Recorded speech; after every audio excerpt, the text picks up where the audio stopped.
everybody. Good evening. Happening? Yep, we're back. We're back for our underdog story tonight. So, Dan here's got his main. Before I forget, I got to tell you this. I'm going to throw this out here right now, okay? Here we go. Dan has been growing off of Maine, and so here's what we're going to do. I need everybody, as quickly as possible, to share this live video right now. If we can get at least 100 viewers watching this live, okay, which means you've got to start sharing this and texting your friends, getting them on there, get as many people on as possible. If we get up to 100 live viewers, next week, live for you, I am going to shave this guy's head. Get a razor out. It won't be like a big straight razor, but I'm going to get some clippers and just take it off. Live for you, okay? So right now, get all your buddies, get your friends on this, okay? Pat's wife said go for it with him, too. Yeah, that didn't happen. I already cut my own hair, so I'm not looking like these guys. Yeah. So... All right, so my horse mane. So I got Dan Bryant with us tonight, and then Jordan Walker, first-time visitor here, first-time guest. So I'm nervous. I think I'm going to leave. Yeah, Sorry, nervous. guys. No, I'm kidding. Did you guys know that he had all his gray hair? Lean in a little bit. Lean in there. He's with no gel. Look at all his gray hair. You guys make fun of me all the time. This guy's brutal. He's as old as me, and he's old. All right, so what I want to do is I want to hear from you, like we heard from Dan and Thomas a couple weeks ago, about what this lockdown time has been like for you, how you've been passing the time. The quarantine life is definitely an interesting life. Much hasn't changed. We still have to go to work. Jessica still works from home. So shout out to our babysitters, Charlie and Lauren. They keep us sane and watch the boys for us while we're still working. So, but keeping the kids entertained has definitely been a challenge, especially since it's been cold. So tonight we went to Chick-fil-A and we drank milkshakes in the car. So that's about as exciting as quarantine life gets in the Walker household right now. So yeah, my kids got really pumped up because we got smoothies from Tropical Smoothie. It's the only takeout we've had. They were pretty excited. Sounds good right now. Yeah, should have brought me one. Yeah, Tropical Smoothie. Go see Ankit, owner's Ankit. I'll give a shout out for him. Great guy. Go see him at Tropical Smoothie if you want to get out. So yeah, good stuff. All right, so what we're going to do first is I'm going to give out a shout out to one of our seniors, okay? So if you saw on Facebook or Instagram today, you may have seen that I told you guys to recognize our amazing seniors class of 2020. Each week, I'm going to post a highlight of one of them talking about what they are doing after school, their favorite Bible verse, and some advice for the rest of you guys. So the first one we've got is going to highlight Miss Katie Smith. Katie Smith, Woo! There she is. Yeah, let's hear it for Katie. Woo, Katie! Yeah. So Katie, as you can see, is going well. I'm not sure if it's blurry on your screen there, but we'll point that out. I won't read the whole thing right now, but I will tell you that she has been accepted to the Marines. She's been sworn in. She's going to fight to keep us all safe through the air, right? I don't know if we said that right, but I think it's hoorah. Sounds right. So going to be heading in January of 2021. She's heading out to boot camp, and then we'll be working her way up from there to eventually be a pilot with the Marine Corps, which is pretty awesome. So we're proud of her, and her advice for you all, the underclassmen still getting through high school, was just keep your relationship with God. Number one, it's got to be number one God. Number two is other people, and then lastly is yourself there, and it should be in no other order. And if you just trust God, be in God's word every day, He'll take care of the rest. Was her advice for you guys. And she's got a great verses on there as well, Philippians 4, 6, and 7. So take a look at that. That's on Facebook and Instagram. Take a look at it, comment, like it, love it, laugh at it, whatever you want to do. But support our girl, Katie. So, Katie, we love you, proud of you. Great job. All right, we're back. Good. So, okay. Next, I'm going to hand it over to Jordan for a minute. So we got something. I guess I'll let you introduce it. It came from the Jimmy Fallon Yes. thing? So you guys have probably, if you're watching TikTok like you shouldn't be, there's a challenge on there. It's more or less a never have I ever, where you hold up your 10 hands and you count down, and the first one to get to 0 ends up winning. We're gonna count up. We're gonna be the first one to 10. No. You're going out of order. Oh, no, I'm sorry. You're sorry. What we're doing first is I knew I had cabin Oh, I fever. got you. What- I hashtag, apologize. right? I'm Yeah. going at rookie mistake, but what What else do we can I do say? with these newbies? I know. I'll get better the next time. It's continuous improvement. We're doing the Never Have I Ever. Gotcha. So we're going to show a series of slides here that some of these are pretty good. Adam's going to pull it up here, and it's going to show on your screen. There we go. I apologize for the N. That was not Jordan's fault. That was mine. Somehow, when I converted this over to the format, the N dropped below. So, oh well. I knew I had cabin fever week. When Ron Gibbs showed up on your screen. Okay, never mind. That's not really Ron. All right. First so one. Here we go. That's what Ron looks like right now, probably. Probably. I knew I had cabin fever when I whispered to my hand sanitizer, "You're like a son to me." How many of you have been using hand sanitizer 24/7? Yeah, exactly. So this one I put up first because what happened was Jimmy Fallon actually started this. That's why I mentioned Jimmy Fallon. He started this hashtag, and this is the one he sent out. And then he challenged everybody else to do their own hashtags of I knew I had cabin fever when. So what you're about to see is a series of tweet responses to his tweet, and that's what you're going to see. All right, here we go. So these We're are gonna real start off with tweets the by first real one. people. I knew I had cabin fever when I started naming all the cushions on my sofa with different days of the week, so I don't wear just one out. If you've been playing video games a lot, I always wear out the middle cushion on the couch, so you guys know that. I'm not gonna lie, I always forget what day it is. I knew I had cabin fever when my daughter started making hats for the cats. The cats are now plotting our demise. It's for the berries. Dude, Liz Berry. They rhyme. Hats for the cats. Yeah. Yeah. You guys can send that one to Abby Nelson as well. Here we go. Next one. I knew I had cabin fever when I arranged my daughter's stuffed animals in order of who I'd like to be friends with first. That's rough. Does your daughter have a lot of stuffed It's animals? very at home? lonely. They do, although my son is actually, for whatever reason, the bigger stuffed animal guy, but it's because he loves Pokemon. He's got stuffed Pokemon everywhere, and they have battles with Are you them good and friends with everything. Pikachu then? I'm very well acquainted with Pikachu. He's got one coming actually tomorrow. That he's very excited about. Snap. Nice. Yeah, Grookey. I don't know that one. Neither did I. Oh wait, well, moving on. I knew I had cabin fever when, this is a good one, I made my new daily schedule. This is probably my favorite one. Yep. 7 a.m. breakfast, 7:15 dessert breakfast, 8:30 panic snack with news, 9:45 chocolate, 10:30 snack while standing up staring. This is like the Hobbits. That's a good one. I have lots of I those. do a lot of that. Staring. I'm wondering how long have I been staring at the wall? 12:30 lunch with small dessert or medium, whatever. Post nap luncheon, that's a good one. Trail mix. 6 p.m. dinner with weird vibes, 10 p.m. ice cream, and then every night, and then midnight fourth meal, whatever. Yeah, right. I see the ice cream thing though isn't necessarily quarantine for me. I've pretty much been doing that anyway. Gotcha. Yeah, it's Who's packed on the quarantine 15? right. No, actually, whenever you guys asked me to do this, I had to lose 15 pounds because it said the camera gives you 15 pounds. So I tried to trim down before I came on camera here. So There you go. He's looking beautiful. I knew I had cabin fever when, and this is a good one if you look closely, I started putting googly eyes on everything just to have some kind of attention. That's a good one. That's a very lonely person right there. I haven't seen googly eyes since my elementary craft days, but Some of you guys are getting application for it. Yeah, some of you guys are probably getting ideas from My son's this. bike looks like warts because there's so many googly eyes all over it. Oh, gross. See, I don't want this, though. I don't want my toilet paper looking at me personally. But see, I already have a problem with my toddler trying to walk in on me when I'm in the bathroom. I don't want more eyes in the bathroom. I have to kick her out. I always use the trash side. That's probably a good thing. Yeah. All right, next. Keep it G-rated. I knew I had cabin fever when I saw a group of squirrels outside and was jealous. Yeah, I can relate to that. Especially now that it's cold. It's nice when they get those warm 70-degree days. Yeah. All right. We got one more. Okay, this is for all you Disney kids. Some of you probably haven't even seen this. I knew I had cabin fever when I finally understood how Ariel from Little Mermaid felt and burst into song about wanting to be where the people are. You gonna sing it? I don't even know it.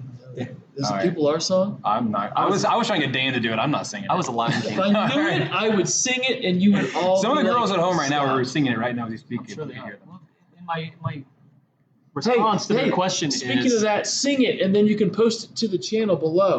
Just post it up in the comments. There you go. Ooh, yeah, okay. There you go.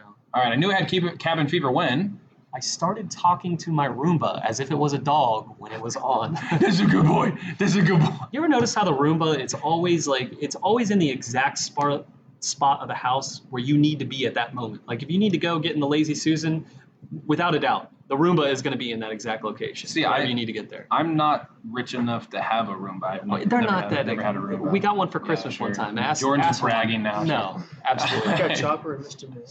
Here we go. More stuffed animals. I knew I had cabin fever when I'm a music teacher. I organized a rehearsal on my living room stairs named it Corona Band, planning a house-wide tour. There you go. That's just weird. All the Mickey Mouse characters. Very lonely. Dude, that's like Trolls World Tour right there. Who premiered that? All right, we got a couple more. I knew I had cabin fever when I dropped my wife off at her physical therapy for her broken arm and decided I'd rather sit in the car in an empty parking lot for an hour than drive 5 minutes home and wait for her to call. Yep. That is the definition of boredom right there. Just need to change the scenery. Katie New just said she knew she had cabin fever when she started having conversations with Siri and Alexa. That's kind of normal, though. Oh, do you That's get them acceptable. talking to each other? Did you start the roundabout where they just started talking and talking? There's a YouTube video of a guy did that with Siri, Alexa, and Google, and it just They all started talking to each other. That's amazing. Yeah, that sounds like a great thing to watch. That sounds brutal. Yeah, that's rough. All right.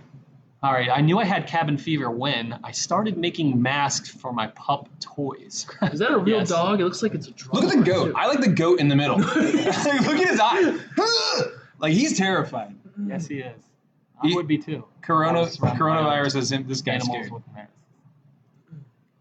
I knew I had cabin fever when we decided to teach the dog to play Uno with us. That is desperation. Yeah. Well, Desperation. you guys who come here and play Uno in the back every Wednesday night, I can see you guys doing this. Wednesday night Uno with the dog. Here we go. This is it. This is the final. I knew I had cabin fever when, this is cue the Jimmy Fallon music, I finished Netflix. But I watched everything on Netflix. Oh, that reminds me. On Netflix, we said Netflix should come up and say, like, hey, you've been watching so much. Instead of, are you still there? It's time to go up and take a shower. That would be a good one. Yeah. So, hey, drop yours in the comments. I would love to hear from you, as Katie already shared one. Why don't you guys share? I knew I had cabin fever when, because I feel like Easter was the time when it started, like right around this last weekend is when it kind of flipped for me. I'm like, okay, the novelty has worn off, and at this point, sure. I'm just like, okay, I'm done with this. There's been several good memes of people just like running around everywhere like a bunch of wild animals whenever we're released from this. So I can't wait to participate in that. That sounds just great. It'll just be like a demolition derby whenever you go out. That'll be great. Just run. That sounds Just awesome. run people over. I'm in. Right. Just get out of your house and just start running. Just go where the wind takes you. Exactly. Okay. All right. So what we're going to do here real quick is introduce our new series that we're getting started on. So we're going to talk briefly about that, what we're going to talk about tonight, as well as for the next couple of weeks, and set that up. And then we've got one more thing we're going to do for fun before we get into the meat of it for the night. So what we're talking about is, we told you guys, Underdogs. You saw it in the intro. You saw it online, hopefully, there about theory series Underdogs. So over the next few weeks, we're going to look at 3 different characters in the Bible who had their backs up against the wall, or a box analogy, we're up against the ropes, kind of, right? They're backed up. They're getting hit, beat down, getting ready to go down for the count, it looks like. But they were able, through God's grace, through God's power, to become overcomers and overcome that time and see God's miracles in their life. So I see a lot of that. I think it's very, very timely for that right now, and especially our topic for today. Tonight we're going to be talking about patience, and I think that's very fitting for what we're dealing with right now, because we can feel like, all right, we're getting beat up a little bit, we're worn out, we're sick of this, we're tired. Some of us are probably feeling discouraged. Some of you guys are probably feeling lonely, feeling frustrated, stuck in the same routine. Some of you guys maybe haven't been able to establish new routines quite like you envisioned or wanted. I know some of the things I wanted to do haven't quite fleshed out, and you feel discouraged or beat up. So we're going to talk about some ways to make sure we can turn this bad situation into a good one. Right. So I'm going to share real quick a story, and then Jordan's got one he's going to share. Underdog story. An underdog story, Right. okay? I thought about wearing my cape for Mulligan. I didn't. I wish I had now. Isn't there a superhero cartoon called Underdog? I think so. There is. Anyway. He has a red cape, and he has a nose. He's like a... He's got a nose. So So my underdog story was growing up playing sports, love sports, and was for the most part on good, strong winning teams for the most part. It was a good athlete, but when the first year I played football, I didn't even want to play football. I didn't know anything about football, but my dad kind of signed me up Wait, anyway. you played football? I did. For 3 years I played football. So I just don't think kicker? you really know anything about football now. So what are you trying to say? Well, I'm not going there. Well, I don't have time to have this conversation. So the first year I played, our team was absolutely awful. Absolutely awful. So there was an A team and a B team. So as a younger, I was just on the B team, only played like one quarter to start out with because we were little guys, but I was the quarterback. And when every time that ball was snapped, it was like our offensive line was literally falling on top of me. It had that time where you'd step back and be tripping and falling, getting sacked before you could even get rid of the ball. And this was a time when it was, okay, we were just handing the ball off. I didn't even have a pass play. I was like 8 or 9 years old, okay?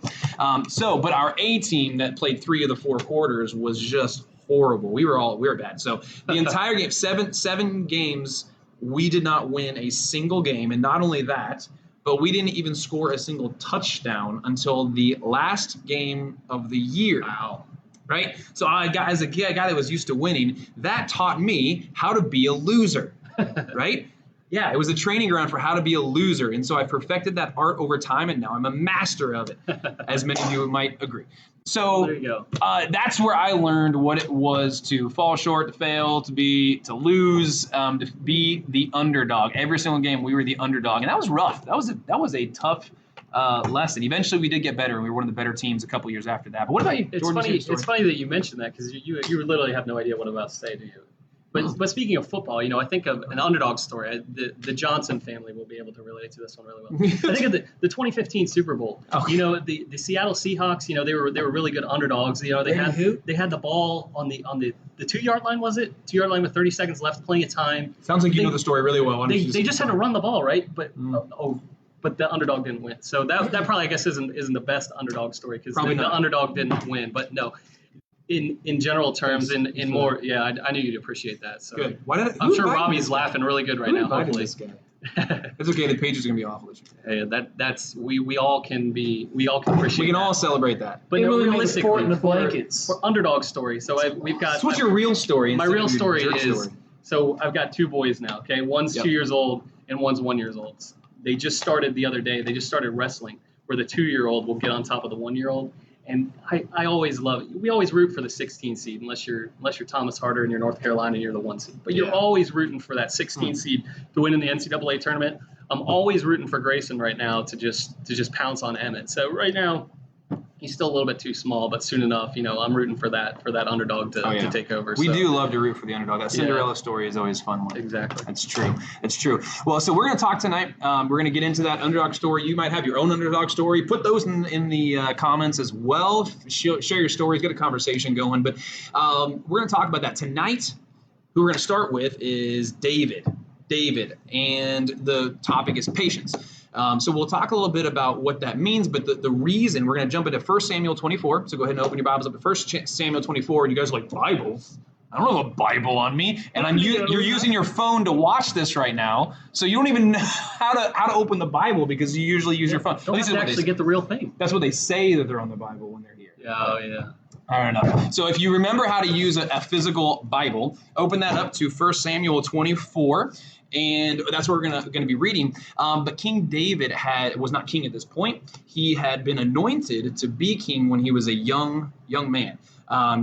So we don't know exactly how old he was, but I mean he was real young, like a teenager at the most, and maybe even as young as 12 years old when he was anointed to be king of Israel. Right, crazy, insane at that young to be promise of God. You're going to lead my people as king, but he wasn't immediately put in as king. He actually had to wait many, many years, and during that time, he faced a lot of hardships and enemies and trying to get to that point. And we're going to talk about how he was patient and waited on God to fulfill his promise and turn him into that overcomer through patience. Okay. So before that, though, we're gonna take a real quick break, have some fun again before we get into the meat of that. We're gonna play a game called First to 10. Now you can explain the First to 10. The First to 10. Okay. Now I got what we're doing. Okay. All right. So First to 10. We're gonna go through a series of questions. They're gonna pop up on your screen. You want to be the first one with 10 fingers shown. Mm-hmm. So he's going to read a comment such as, Have you woken up before 7:30 a.m.? And this is during this quarantine. So sometime within the last month, we'll has to have happened since we were ordered to stay at home. So roughly 4 or 5 weeks, I think. I don't even know. I can't keep track anymore. So if you've done that, you'll hold up one finger. The first one to 10, be the first one to comment on the comment section on the video, and so we will give you a shout out. Keep your own score, 1 to 10. As soon as you hit 10, then put your comment in there that, hey, I got 10, all right? And then we'll call out who was the first 1 to 10 points. So here we go, all right? So here's our title slide, 1st to 10, quarantine edition. And I'm going to go ahead and start spinning, okay? So here we go. Get ready. I'm going to spin this guy, and it's going to land on something. You tell us if you have a point. Here we go, first one. Oh, man, of course it's going to be that one. Have you been accused of having coronavirus? I did have to, this is also allergy season. I was in the store the other day and I coughed, and somebody turned around and looked at me like I was, a terrible person just because I had a cough. So drop of the grocery store. So allergy season now is the new Salem witch trials. Oh, geez. Yeah. Lauren does regularly call me that when I go out to be around anybody, go to the grocery store or something, she'll say, get away from me, Corona Boy. She has called me Corona Boy. So, all right, put a finger up if you have been accused at any point of having coronavirus. Next, we'll go ahead and get to the one that Jordan already talked about. Have you woken up before 7:30 a.m.? I'm in that mode. I'm getting up before 7:30 a.m. every day. Yeah, the kids get me up before 7:30, so I don't really have a choice. I have to get up early to have some time away from the kids, have a little bit of quiet time. Right? Otherwise, quiet time is non-existent. Okay, put a finger up if you have, at any point during this quarantine, been up before 7:30 p.m. And on a related note... A.M., yeah. On a related note, sorry. Have you slept past noon? And there's no chance of that happening for me. Someone comment on there. Have you really slept past noon? I want to know who has gotten a point. Even before the virus, I could never sleep past like 8 o'clock or 9 o'clock. Yeah, I can't sleep past noon anymore. Unless it was kickoff was the night before. After kickoff, I can sleep past noon. That is true. There you go. Something to look forward to. Okay, put another finger up if you've done that. Katie Smith every day. Change soon. Goodness. Yeah, that ain't gonna fly in boot camp. Yeah. All right, here we go. Wake up, private. Jeez. All right, put another point if you have not done any homework. Oh, probably shouldn't give a point for this, but if you've not done any homework, hopefully, I hope nobody gets this one because everybody's had work. There's probably someone who's not done any homework. All right, we'll keep moving. Here's a fun one. You ready? Another point if you have binged an entire season of a show. Dan, have you done this yet?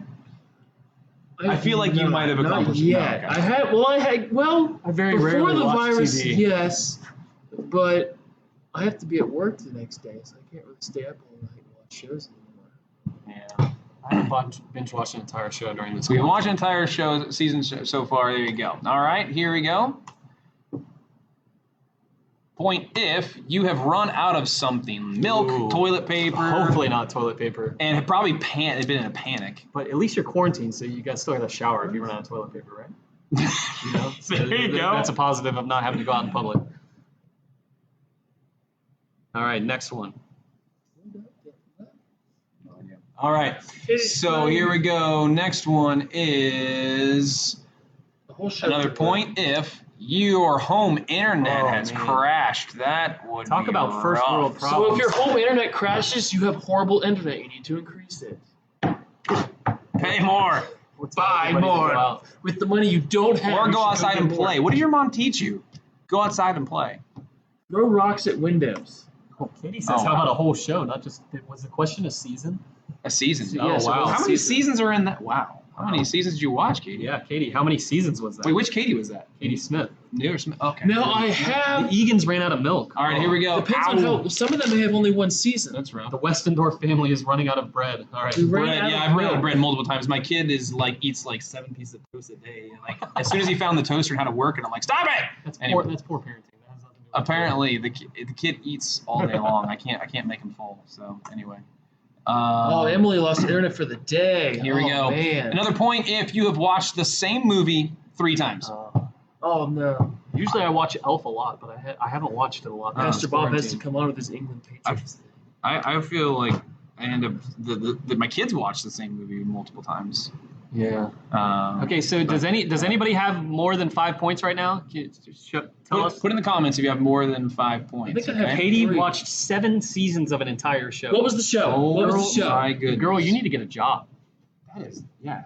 You need to go You make named some the money. show. Katie is really taking the most of this time before she loses her life. Here we go. All right, another point if you've cleaned a bathroom. Clean the bathroom. Cleaned a bathroom. I've definitely cleaned a I do bathroom. my own laundry, but Jessica does a good job of cleaning the bathroom, so I should probably pitch in on that, shouldn't I? That's a good idea. Yeah.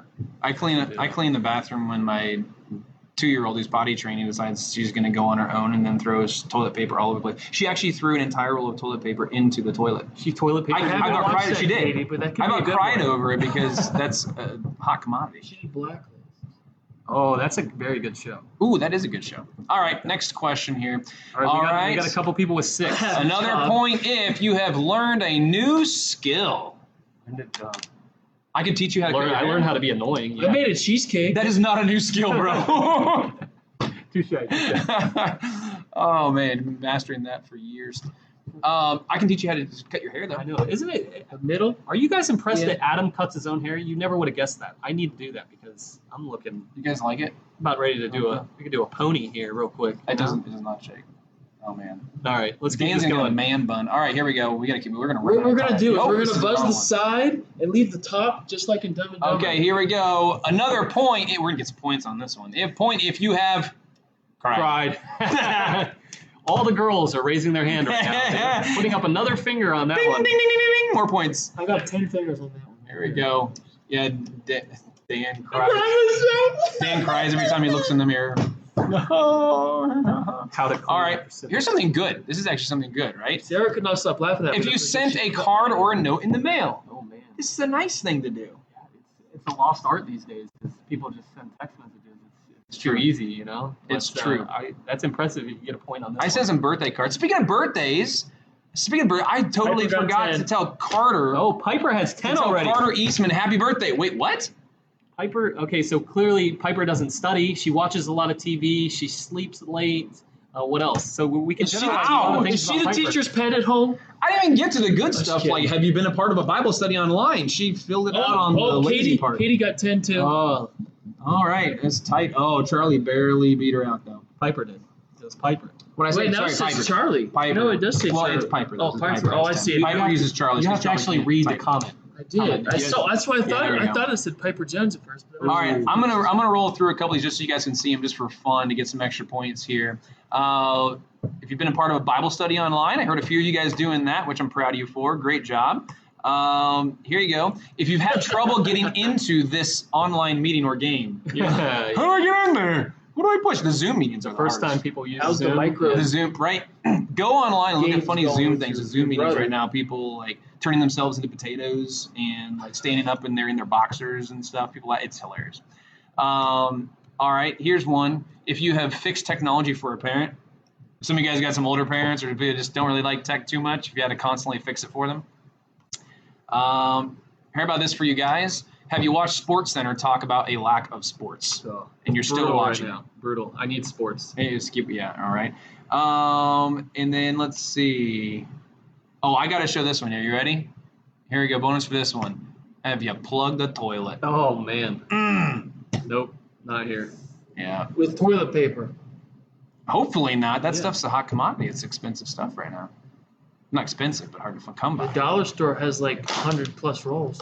All right. All right. So another one was if you read an entire book during this time, a physical book. Have you started and read an entire book? read Let's Jude. see. What did you read? The book of Jude. Yeah, there you go. There you go. Has anybody stayed up past sunrise? Stayed up all night past sunrise? It's been a long time since that, my friend. Yeah, then we got a couple of those. Have you completed a full workout at home, followed by have you done no exercise? Where do you fall on that one? Fork to mouth. That's a good bicep workout right there. Here's That one. is Have tough. you sang a song at the top of your lungs? Oh, yeah. Jesus! I'm a shower singer. I'm a shower singer. I can't help it. Bennett loves the song Nobody right now. Hey, Hadley sings that too. Do you guys watch Yeah. water polo like redos? One of them was if you have not left your neighborhood. You watch water polo together? Have you been sprayed with Lysol? I like rugby. My wife sprayed me with Lysol because she called me Corona Boy and sprayed me with Lysol. It's true. It really did happen. Real story. True story. It really did happen. Okay, so we're already past 8:30 here, and we haven't got to the meat of what we're supposed to do. So hopefully you guys are having fun and you're still there anyway. But we're going to dive into David's story. So stick with me for a few more minutes, and we will hopefully give you guys something to think about and I was going to say to take home. We're going to keep home. home. This is homework. We're already there. Yeah, this is your homework. So 1 Samuel 24. 1 Samuel 24. So for time's sake, I won't read the whole passage here, but I am going to summarize for you that this is the idea that we've already said that David was anointed to be king, and then God did not immediately put him on the throne. So Saul was still the king. He was still the anointed king. But what we see is Saul, while maintaining his position, the Spirit of God actually leaves Saul. The hand of God on Saul's life leaves him, and he's left powerless and left like an emotional basket case. The guy's like bipolar. And so he turns on David. First, he loves David. And David actually plays the harp for him and helps him and serves him. And then when David slays Goliath, then everybody starts praising. Another good David. Underdog story, by the way. It's a great underdog story, right? David is a good underdog story. So he overcomes through faith in God there with that, and makes Saul look like a fool. So now King Saul hates him, and he spends years now trying to kill David. Now listen to this. He was anointed to be king as a young teenager. Like I said, some estimate as young as maybe 12 years old. And he did not become king until, do you know how old he was I already told you this. Do you know how old he was when he became king, Dan? I think he was like 22 or 23. 30. 30? 30 years old. So for up to 18 years, he was waiting on God to do in him what he promised that he would do. So this is a lesson in patience. So here's what we have in 1 Samuel 24. We have Saul is pursuing David, trying to kill him. He has just lost it with jealousy and rage. He's trying to kill David so that David can't take his throne. And then David finds himself hiding out in a cave. And ironically, as Saul is looking for him, Saul ends up in the same cave. He ends up right there, but he doesn't realize David is there. So it says he covers his feet, which in the Bible is a nice way of saying he needs to use the restroom. He needs to relieve himself. Okay? He's in a very vulnerable position now. David has the ability to go kill him. Well, what happens is in verse 4, it says, the men that were with David said unto him, behold, the day of which the Lord said unto thee, behold, I will deliver thine enemy into thine hand, that thou may do to him as it shall seem good unto thee. And he said, look, behold, your time has come. God promised to deliver your enemy to you. There he is, delivered on a silver platter. Let's kill him. Let's get this over with and put you in your spot, right? What would you do in that situation? Well, I know what I would do, and I know what I should do. Yes. Because, a lot of times, too often times you want to be in control, and you want to be the one that takes the shots and calls the shots. And, I've learned from that in previous experiences that, it doesn't always work out the best for you whenever you're calling the shots. You got to take a step back, have that patience, and let God call those shots. So absolutely. I would definitely be the one that would want to take the opportunity when I had it. But it probably, while he may, if David would have taken out Saul right there, he was alone by himself. David probably wouldn't have made it out. We don't know, but it probably wouldn't have ended up very well for him if he ended up calling his own shots there. Yeah. Or think about what if he does pull it off? Because I'm with you. I'm sitting there going, if I'm in that situation, like this guy's literally chasing me through the wilderness. I'm struggling to find food. I'm in the desert. I'm sleeping on dirt and rocks. When I'm supposed, like I've already been told by God, I am the king. Like that throne belongs to me in my mind, right? And this guy's trying to kill me. Like how dare you? And I've done nothing wrong.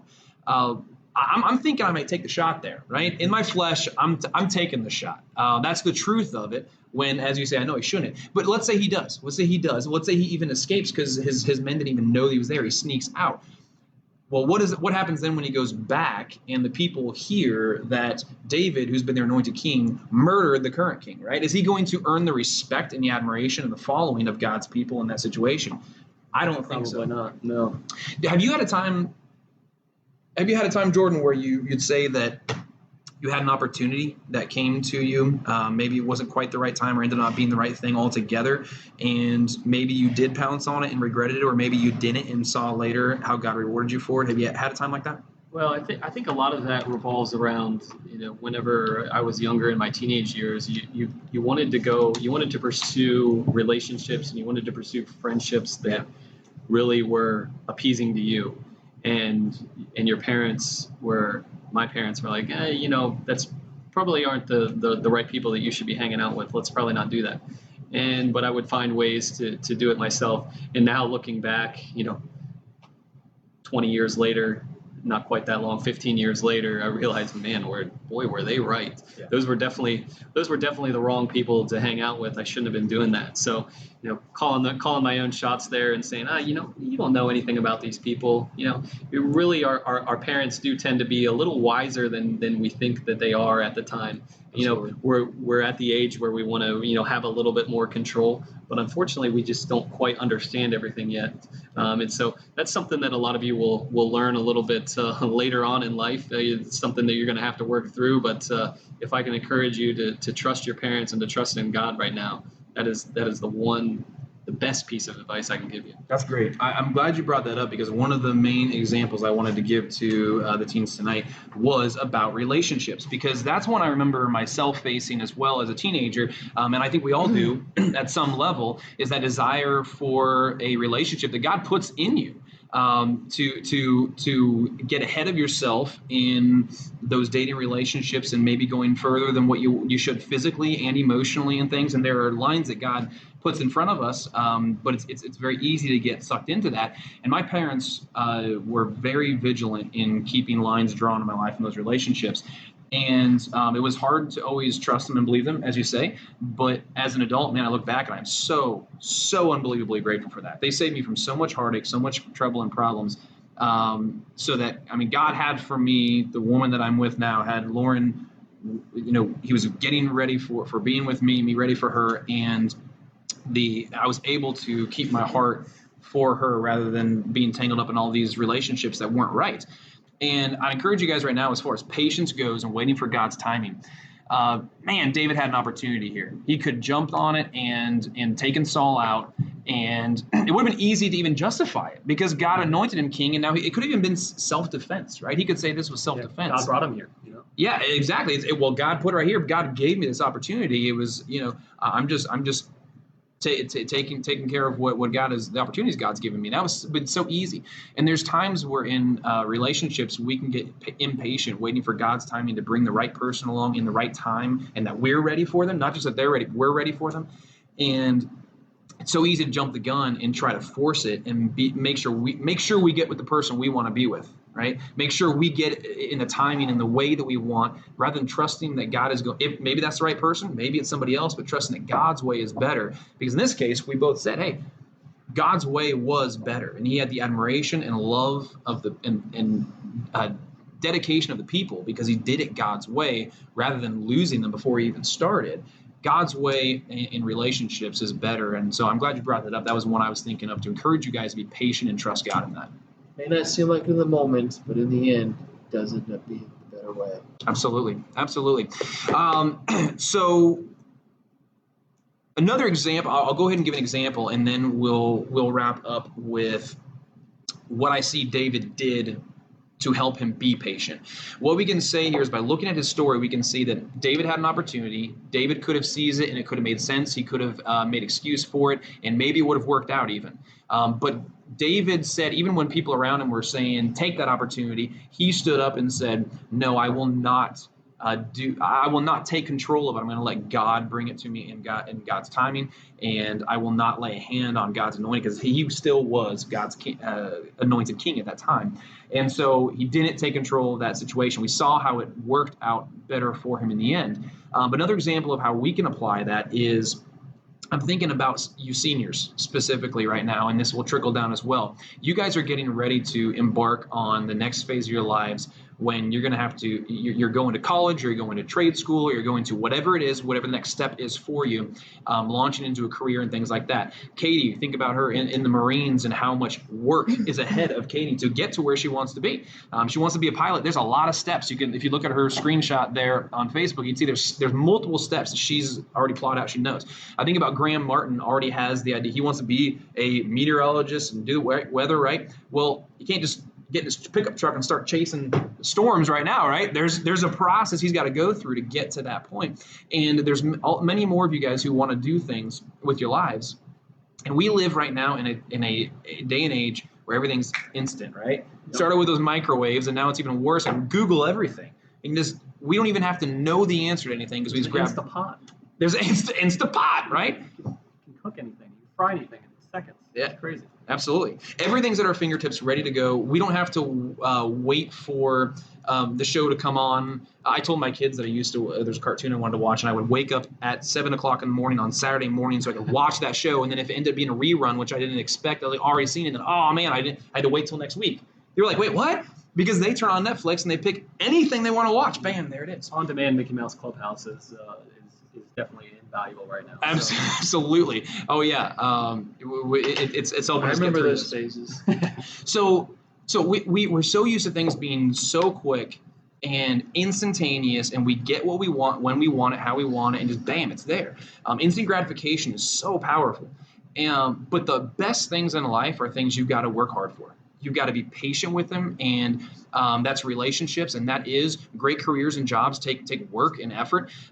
So you guys are getting ready to go after your goals, and I want to encourage you guys to put in the work, put in the time, right? My kids, when we do yard work, they always want to argue and fight over wanting to do the job, the best job.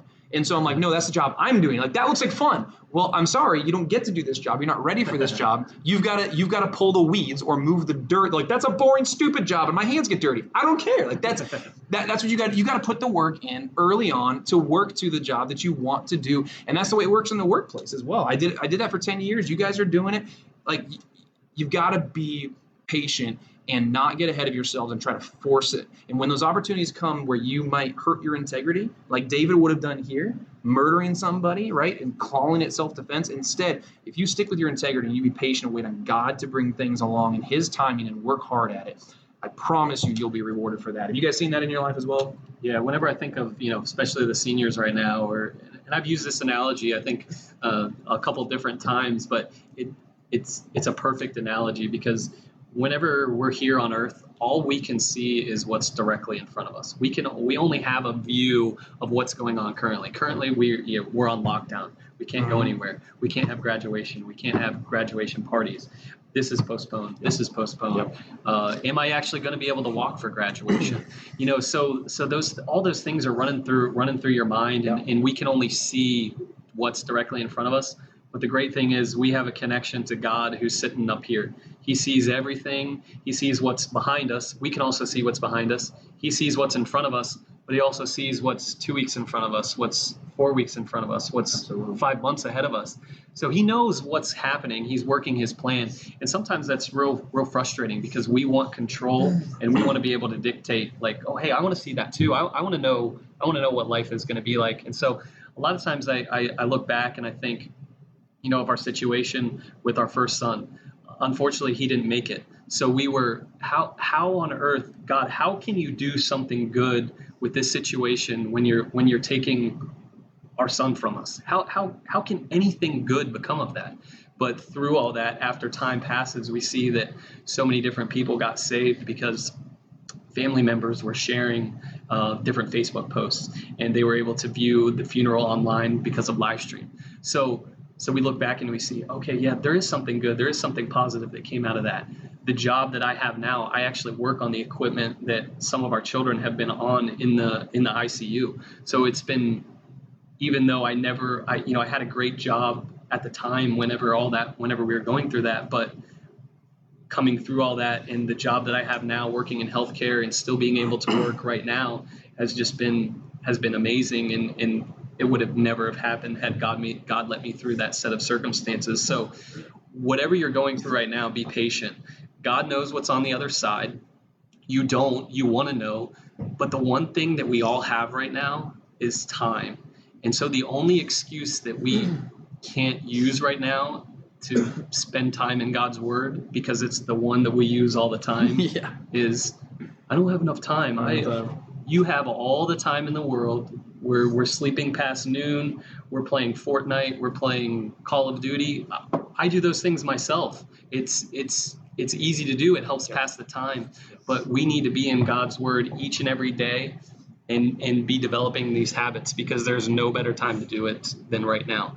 But if we're not in his word, God's not going to give us the patience that we need, and he's not going to give us the peace that we need in order to make it through all these different things. Absolutely. So. That's great. You mentioned multiple things. I'm gonna summarize 3 things that I saw in David's life real quickly that he did to help him be patient and trust God. And you mentioned some of those things. If you haven't heard Jordan's story, real quick, I had a note written down here, and I just want to share it with everybody. But Jessica pointed me to this verse whenever we were going through everything with our kids, and I want you guys to either write it down or type it in your phone. But it's Jeremiah 29:11. It says, "For I know the plans I have for you, declares the Lord, plans to prosper you and not to harm you, plans to give you hope in a future." So that was just a verse that we really leaned on together to know, hey, if we're trusting in God, if we're following God, and we're seeking after God, his plans are not going to hurt us. They're going to help us. So I just wanted to make sure I shared that with everybody. Oh, no, that's excellent. I actually sent an email to the parents of the seniors, talking about some of the stuff going on with the seniors and postponements and things, and trying to really strive to recognize them and encourage you guys through this time.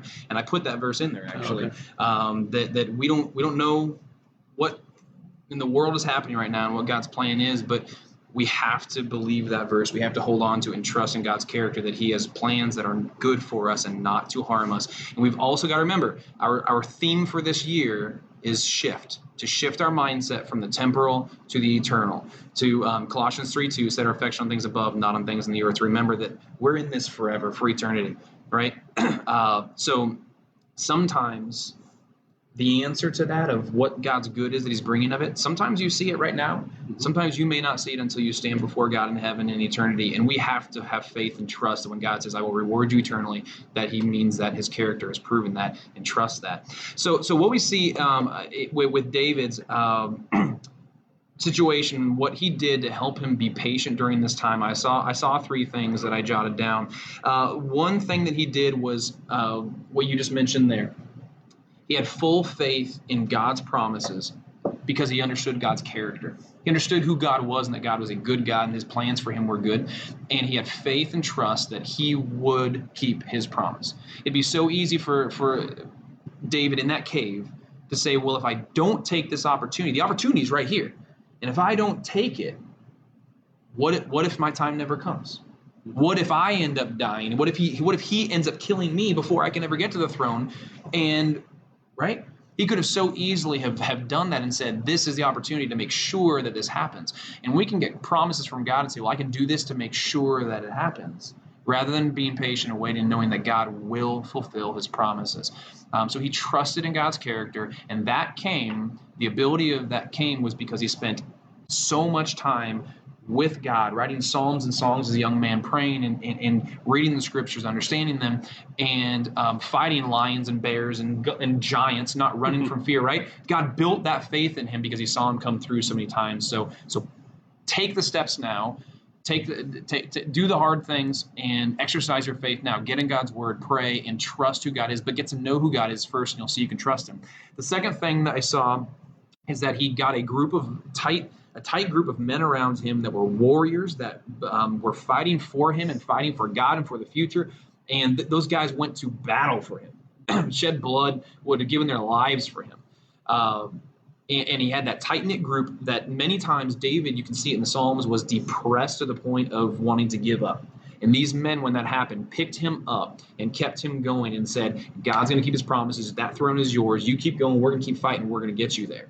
Get a group of people around you, a group of friends that are godly friends that do have faith also in God, that are going to encourage you in those times where you feel like giving up, to pick you up and say, keep fighting. We're here with you. God's going to fulfill his promises in your life. Be patient, and you'll see it happen. Don't get discouraged. If you're feeling discouraged tonight, don't get discouraged, and get around people who are going to encourage you in that. The last thing that we see is that he prayed and sought counsel from God on a regular basis. Even though those men were there to pick him up, they all sometimes gave him bad advice. In verse 4 of this chapter 24, they say, take the opportunity. And he stood up and said no. He said because he had a communion with God during this time. We see times throughout this time when he prayed and sought God's counsel. He didn't act without seeking God's counsel. There were times I went for jobs and promotions that I thought made perfect sense, and I thought I was a great fit for and would have been awesome for my family. And I prayed and said, God, don't let me get this job if it's not right. Period. Just don't let if it's not right, shut it down. And there were times where it got shut down with companies I was going to go work for. And I was overqualified for that job. Why in the world didn't I get that? But I said, have to have faith. I prayed ahead of time. I'm going to trust God with that. And later on down the road, it made sense to why I can go, I didn't want to work for that company. I talked to somebody else who got that job and go, that wasn't what I thought it was. And God protected me and led me to where we are. So you've got to commune with God and keep that prayer line open. So those are the three things that I saw in David's life that I hope you guys can grab onto tonight. Know that through all of this coronavirus, through all of this isolation, through all this discouragement, frustration, and for you seniors, your loss of lasts, right? The losing of those last things that you're experiencing. All of this, God has a purpose and a plan that we can't understand. We must trust him and be patient and let him get us out of it in his timing and work in us and be active while you're waiting. Be active in pursuing him, which is also another thing we saw in David's life there. So be sure that you continue doing that. To wrap up here, what I'm going to do is I want to first I'll point out these verses. We won't read through them for time, but I want you guys to maybe take a screenshot if you're on your phone, if you're on your computer, take a picture of that real quick. Psalms 59, 1 through 4, and then verses 9 and 10. I won't talk about it, just read it real quick. Deliver me from my enemies, O God. Defend me from them that rise up against me. David wrote this during this time when he was fleeing from Saul for his life. Deliver me from the workers of iniquity and save me from bloody men. For lo, they lie in wait for my soul. The mighty are gathered against me, not for my transgression, not for anything I've done wrong, nor for my sin, O Lord. They run and prepare themselves without my fault. Awake to help me, and behold. Verse 9, because of his strength will I wait upon thee, for God is my defense. The God of my mercy shall prevent me. God shall let me see my desire upon mine enemies. God will fulfill it. He wrote this during this time and trusted in God. Pour out your heart to God when you struggle, just as David did here. And the last thing I want to point out to you guys is this. Some discussion questions. I'm going to challenge you guys right now. You don't have your DIA group leaders tonight to sit and talk with this, but you've got your parents, some parents sitting there watching this with you. And encourage you guys, sit down. Parents, I'm going to challenge you to sit down and talk to your teens about these. Here's your questions. Take a screenshot, take a picture of it if you're on your computer, and go through these questions. Answer them with each other. If your parents weren't part of this discussion, call a friend who was part of this, and you guys talk about it on the phone or text back for each other. Reach out to me, shoot me an email, and we'll talk about it. Just get the discussion going about these questions right here to apply it to your life tonight. So that's it for tonight. Any parting shots from you guys? And we love you guys. We're praying for you and want to see you guys growing through this time. Any parting shots for them? Hang in there. Stick with it. Make sure you're staying in God's word and continue on. Hopefully we'll see everybody here real soon. Hopefully. All right. What's the rules for next week? The 100 views? Yes. I said if we had 100 viewers live at any point, if we could get 100 viewers live, I was shaving your head next week. And we did not hit it. They didn't share it enough. You all failed the challenge. How many did we get? The most we got was like 38. Bummer. Maybe 40. Okay. All right. Next week. Don't worry. I'll come up with a new challenge. I'll come up with something new for you guys. Share the love. It's going to happen. I'm going to be shaving this guy's head one way or another. We're going to figure it out, okay? All right, the moment is safe for another week. Share this video, get it out to your friends, and encourage them, pray for them. We're praying for you guys. We love you guys. Have yourselves a great night. See you, everybody.